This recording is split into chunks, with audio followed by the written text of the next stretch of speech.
구체적인 프로젝트 자체보다는 저희가 왜 이런 고민을 하게 됐고 이걸 통해서 무엇을 얻고자 하는지 그리고 이게 우리 일반 사용자에게 어떤 의미를 가지고 있는지에 대한 내용도 말씀드리겠습니다. 저희 프로젝트의 시작은 바로 프라이버시입니다. 프라이버시고 이 개인의 디지털 주권, 개인 정보에 대한 자기 주권들을 어떻게 확보해 나가야 되는지에 대한 고민에서 시작을 했습니다.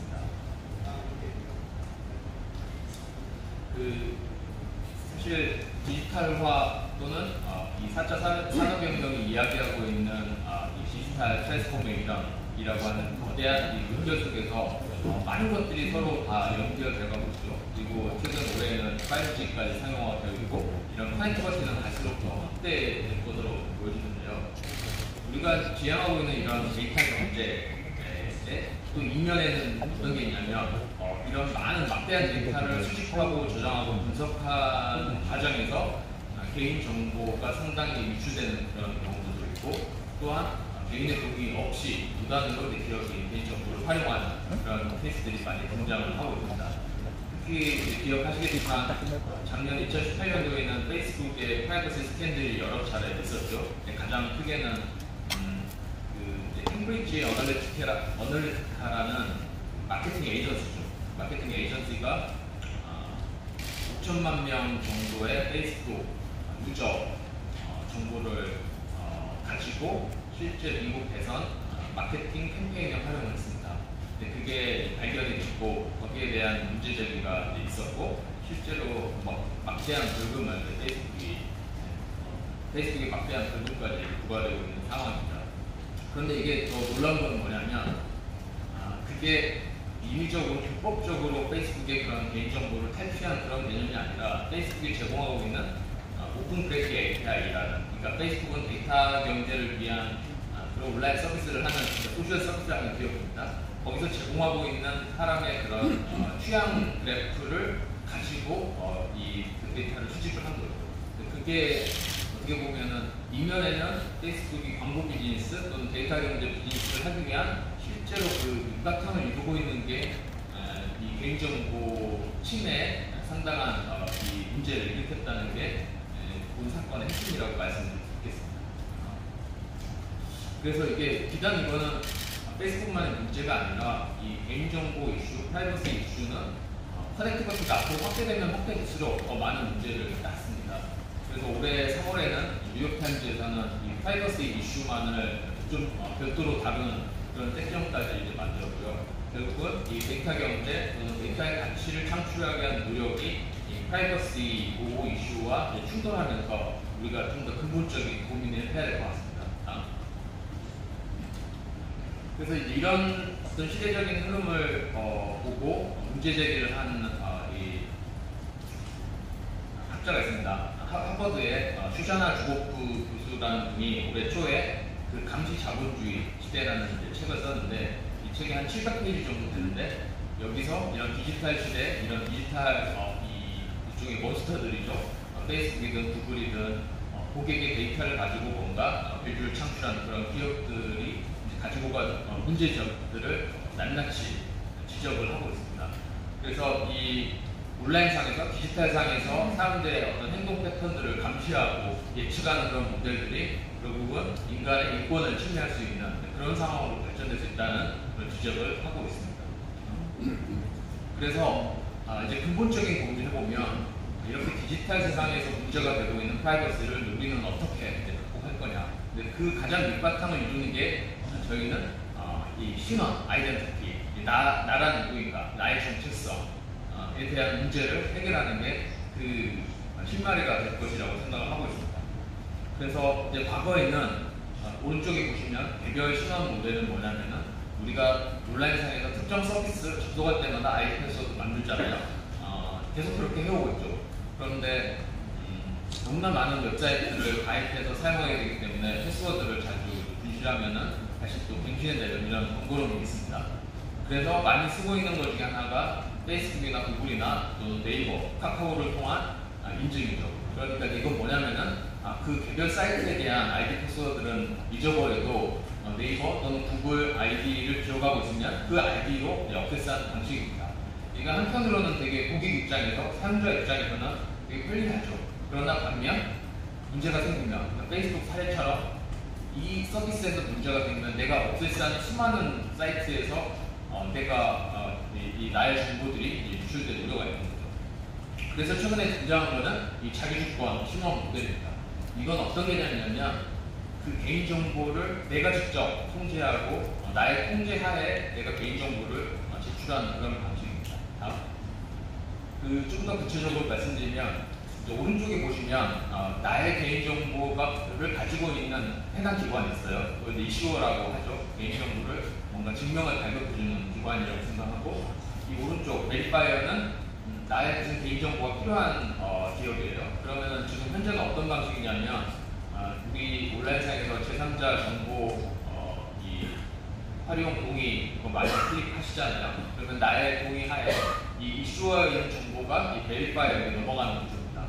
그러면은 보기에는 내가 나의 정보 활용을 동의했기 때문에 문제가 없는 것처럼 보이지만 법적으로는, 그럼 구체적으로 조금만 생각해 보면 나의 어떤 정보가 어떻게 어떤 기술적인 방식으로 문제없이 다른 기업에 넘어가고 있는지에 대해서는 어떻게 보면 블랙박스에 해당한다고 생각을 할 수도 있습니다. 물론 대부분의 기업들은 투명하게 관리를 하겠지만 이제 그렇지 않은 경우들이 사실은 많이 등장을 하고 있는 거죠. 우리가 믿고 수십 년 동안, 10여 년 동안 써왔던 페이스북마저도 우리가 알지 못하는 방식으로 이제 데이터가 유출된 것들을 생각해 보면 이게 안심할 수 있는 방식이 아닌 거죠. 그런데 오른쪽을 보시면 이거는 방식이 조금 다릅니다. 뭐냐면 가운데 개인이 있죠. 나의 개인정보 또는 나의 어떤 정보가 있는 곳에서 내가 그 정보를 나의 단말, 나의 그 로컬 단말, 핸드폰이 되겠죠. 그 클라이언트에만 저장하는 어떤 형태로 관리를 하고 내가 제출하는 방식입니다. 그러니까 개인정보 관련한 여러 가지 증명 데이터들을 이 기업과 기업 간에, 그러니까 나의 정보를 기업과 기업 간에 바로 주고받는 게 아니라 나를 통해서 제출하고, 그러니까 발급받고 제출하는 그런 방식으로의 전환을 이야기합니다. 이건 사실 어떻게 보면 불편할 수 있겠죠. 그냥 과거에는 나는 버튼 하나만 터치하면, 클릭하면은 내 정보가 알아서 넘어가는데 내가 뭔가를 해야 돼요. 그래서 불편함이 있을 수는 있지만 그건 어떻게 UX로 개선할지가 앞으로는 관건이겠죠. 그럼에도 불구하고 이 디지털 세상에서의 이 데이터에 대한 자기주권을 확보한다는 점에서는 상당히 의미가 크다고 말씀드릴 수 있겠습니다. 그걸 이제 셋 소버린 아이덴티티라고 얘기하는데 자기주권 신원인 거죠. 이거는 결국은 이 나의 데이터, 그러니까 주권은 바로 나에게 있는 거죠. 그리고 내 정보에 대해서 뭔가 확인하고 관리하고 제출하는 일련의 행위들이 다 나를 통해서만 가능해지는 거고, 구체적으로는 모바일 단말에 그게 담기는 거죠. 그러면 이 서비스를 만약에 운영하는 사업자가 이 개인에 대한 정보를 알 수 있을까요? 그 방식으로 돌아가면 안 되겠죠. 그러니까 다시 말씀드려서 이 셀프-소버린 아이덴티티를 구현하는 서비스가 있다고 할 때 그 서비스의 서버에는 어떤 개인정보도 저장하지 않습니다. 오직 그 개인의 단말에만 이 정보가 담기는 그런 방식으로 구현하고자 하는 게 바로 이 셀프-소버린 아이덴티티의 정신입니다. 그래서 기술적으로는 그럼 블록체인을 어떻게 활용할 거냐, 이런 고민들을 최근 몇 년 동안 이 아이덴티티를 연구하고 그다음 개발하고 서비스를 준비하는 기업들이 많이 해왔죠. 이건 바로 분산 신원 이 프로젝트라고 하는데요. 이 분산 신원 관리는 뭐냐면 이 그림으로 설명드리는 것 같은데, 왼쪽에는 그 나의 신원과 관련된 정보를 발급하는 기관이 있어요. 그러니까 나의 아이덴티티, 나의 정체성을 구성하고 있는 것은 나의 그 주민등록 번호만을 의미하는 게 아니라 내가 생성한 그런 특정 숫자나 기호로 되는 문자가 아니라 실제 내가 어떤 대학을 졸업했고, 나는 현재 어느 회사에 다니고 있고, 그다음에 나는 어느 은행의 숫자를 가지고 있고, 나의 자산은 어느 정도 등급이 되는지, 수많은 나를 구성하는, 그다음 나를 증명해주는 데이터들이 있겠죠. 그것들을 발급해주는 기관들이 있습니다.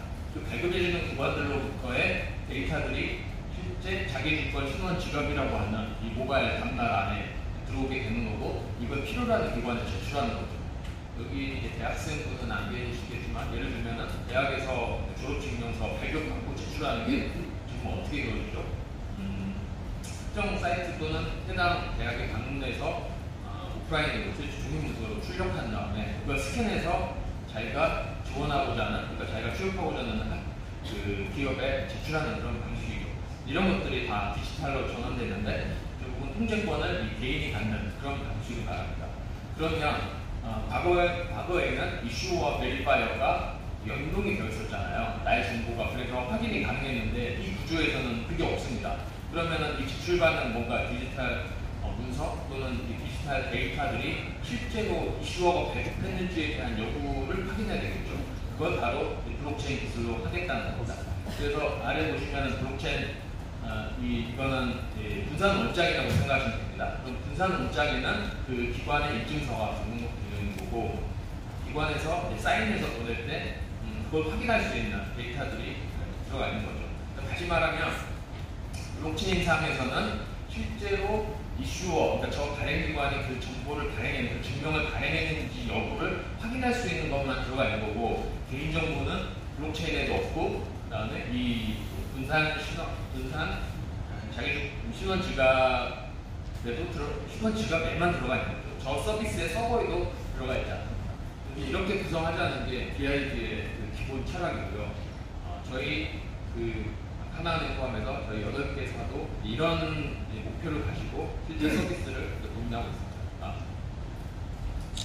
그래서 저희가 하고자 하는 거는 디지털 자기주권을 어떻게 구현할 거냐 이거고, 이거는 내 정보를 내 단말에 저장하고 내가 제출하는 것들을 쉽고 편리하고 안전하게 보자.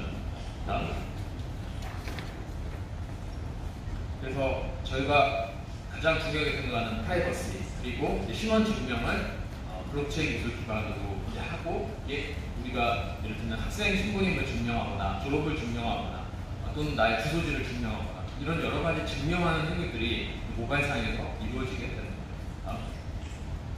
그래서 저희 프로젝트 범위가 크게 블록체인 네트워크 구성하는 것과 이 지갑 서비스를 구성하는 것과 재증명하는 것들이 있는데, 이거는 결국은 뭐 구체적인 내용인데 며칠 전에 이 키사 블록체인 그 컨퍼런스에서 제가 다 설명을 드린 내용인데 짧게만 말씀을 드리겠습니다.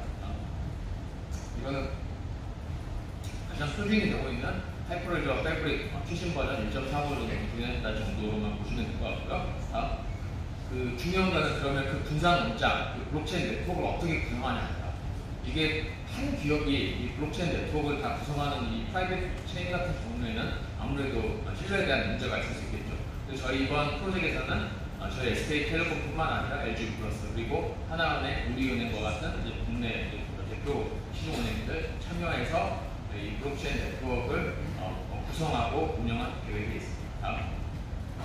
그 지갑은 아까 기본적인 개념은 다 말씀을 드렸고요.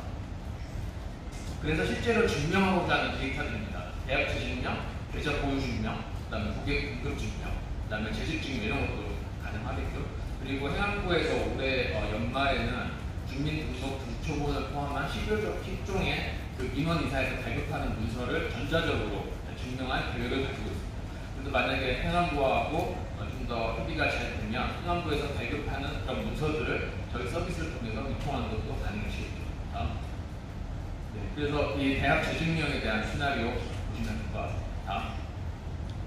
이거는 구체적인 그런 증명서의 사례들입니다. 그래서 저희는 올해 이런 대학 재증명을 포함한 간단한 증명에서 시작을 해서 자격 증명, 그리고 뭐 자산 증명, 여러 가지 형태, 의료 증명까지 다양한 형태의 증명으로 확산을 시킬 예정이고, 실제 그런 증명 데이터를 안전하게 관리하고 보관하기 위한 커스터디 서비스도 준비를 하고 있습니다.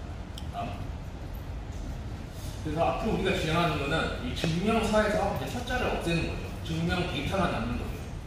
다시 말씀드리면 이 문서 형태로 되어 있는 게 결국은 증명하고는 어떤 데이터의 진본성을 입증하기 위한 것들이잖아요. 여기서 문서라는 그 자체를 다 지워버리고 오직 데이터만 정확하게 우리가 전달하고 이 원본임을, 진본임을 증명할 수 있는 것을 구현하겠다는 게 저희가 하고자 하는 그 프로젝트의 핵심입니다.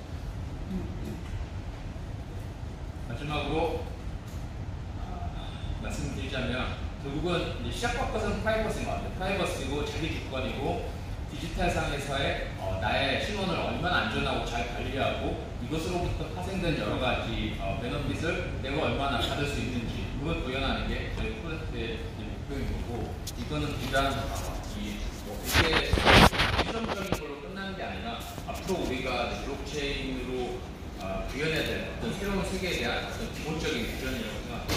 감사합니다.